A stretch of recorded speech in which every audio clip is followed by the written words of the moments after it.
प्रतिबिंब जनमानसांचे। हे पण पाहिलं पाहिजे। आणि काही लोकांचं एखादा माणूस कायम शांतच बसलेला आहे, मग त्याला जर तुम्हाला बोलतं करायचं असेल तर काहीतरी खडा टाकून द्यायचा। पण त्यापेक्षा मला या लोकसभा मतदारसंघातील लोकांनी निवडून दिले, त्यांच्याशी पूर्णपणे 5 वर्ष प्रामाणिकपणे काम करण्याची माझी जबाबदारी आहे। आणि विशेष म्हणजे शेवट कुणी काही अमरपट्टा घेऊन आलेला नाही सत्तेचा, का पुढं मीच पाहिजे आणि तूच पाहिजे। ते काहींना वाटतं अमरपट्टा घेऊन येणाऱ्या लोकच उदास झालेत, त्यांचं लक्ष असतं निलेश लंके। अरे निलेश लंके काय बोला, पण निलेश लंकेने तुमच्या खिळी केली ही तुमच्याच लक्षात आलं नाही ना। शेवट मलाच सांगावं लागलं काही लोकांना।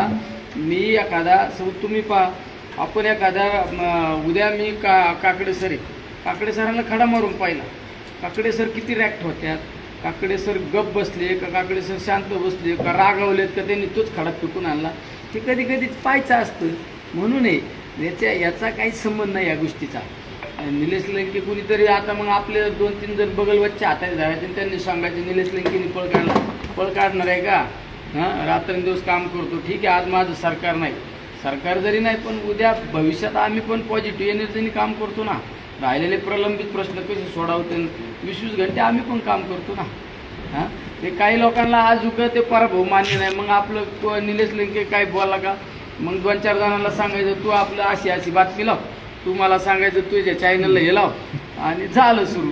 तसं काय नाही, मी 5 वर्ष तुमच्याशीच प्रामाणिक राहणार आहे।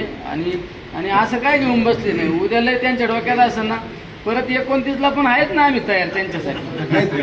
हां त्यांच्यासाठी कधी तयारी। नवीन बातम्या आणि ताज्या घडामोडींसाठी आजच आपल्या चॅनलला सबस्क्राईब करा।